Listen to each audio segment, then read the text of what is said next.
Welcome to our Deliverance Seminar video series. My name is Chet Swearingen. I'm the founder and president of the revival ministry, Beautiful Feet. We get that name, Beautiful Feet, from Romans 10:15, where it says, "How beautiful are the feet of those who bring good news." I'm not going to go into any background information, any depth of information, biographical information. All that is on our website. So if you want to know more about me and our ministry, we want to direct you there. But my wife and I were serving as missionaries in Indonesia, and we had a very strong calling to leave the revival that was taking place there, to return to the United States, to work with churches in the tri-state area of Indiana, Michigan, and Ohio to see a revival come to play. And what we found when we got back from Indonesia was that there was a revival already in place, but it was a revival of paganism.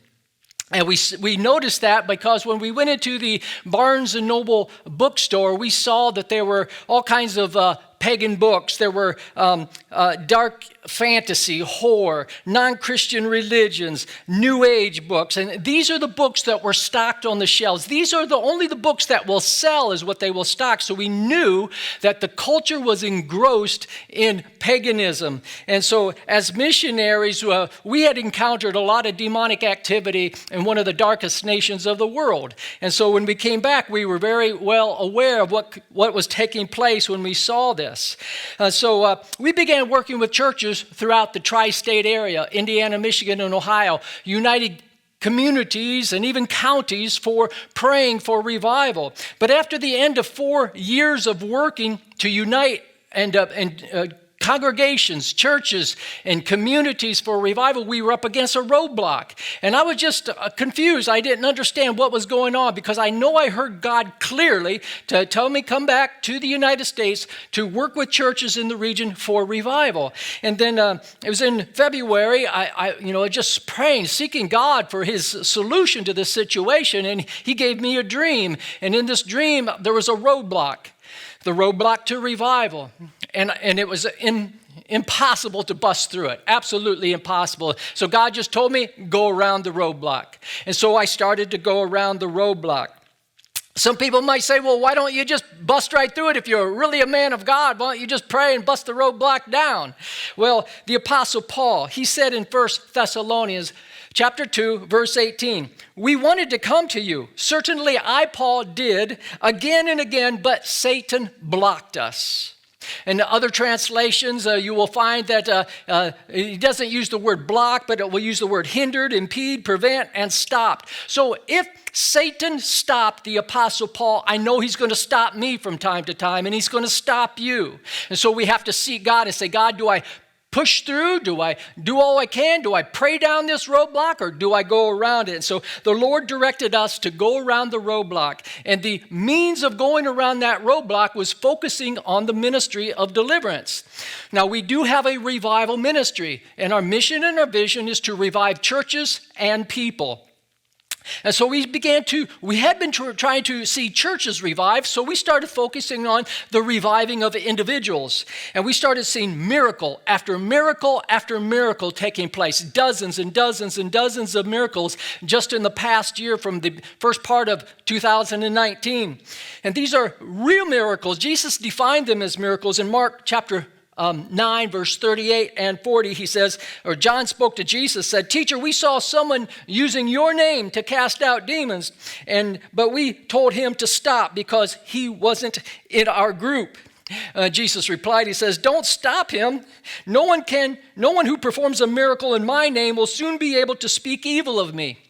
Anyone who is not against us is for us." So Jesus said, casting out demons, bringing healing and wholeness to a person's mind is a miracle. Now, when we were in Indonesia, the ministry that we were working with had a mental health rehabilitation center.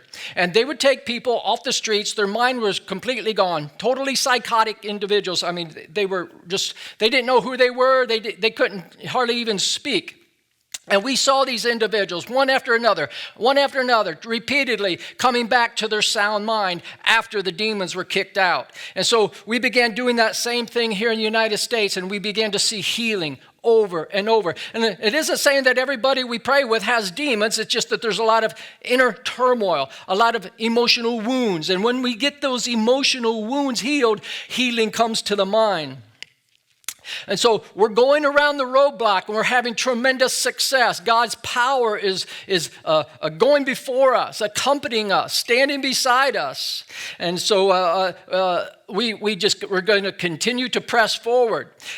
For revival, we're seeing revival for the individuals. Eventually it's going to come and it's going to spread throughout churches and communities.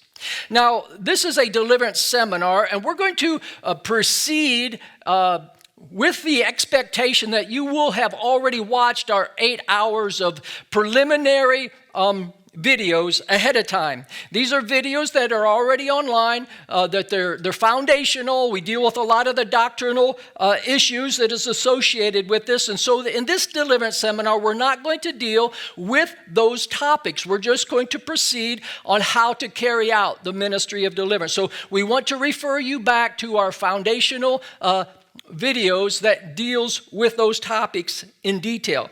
Now, in this seminar, we're going to be teaching directly from our deliverance ministry training manual, going step by step, taking you through it. So you're going to be able to download at no cost to you this a training manual in a PDF form.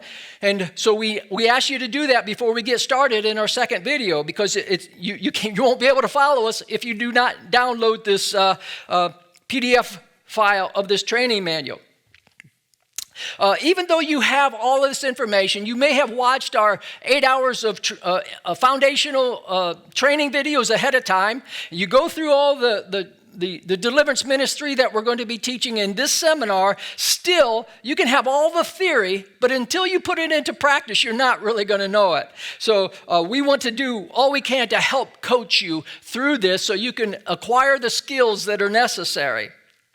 Also, we want you to know that having a deliverance ministry in your church is just one leg of a discipleship process. If you do not have a growth track for people to grow in their faith, to continue to move forward, you're going to be very frustrated in a very short period of time, because deliverance ministry is just one aspect of a comprehensive discipleship process. So we encourage you to put into place now in your churches a very solid and structured discipleship process that will accompany the deliverance ministry that you put into place. Finally, in this introductory video, I just want to say that I am not an original. Everything that I have gleaned and learned from this ministry of deliverance, I've received it from other people. So I don't want anybody to look at me and think that I'm the source of all the information. I am not. I've gleaned from many, many different sources, many different individuals that have been serving the Lord in this area for decades. And so in 1 Corinthians chapter 4, verse 7, it says, "For who makes you different from anyone else? What do you have that you did not receive? And if you did receive it, why do you boast as though you did not?" So I'm just making it clear. Everything I have, I've gleaned and I've received from other people. So this is the end of video number 1, our introductory video to our deliverance ministry seminar. And at the start of our next video, I'll share some of the very first encounters that I have had with demonized individuals when I was only 19 years old.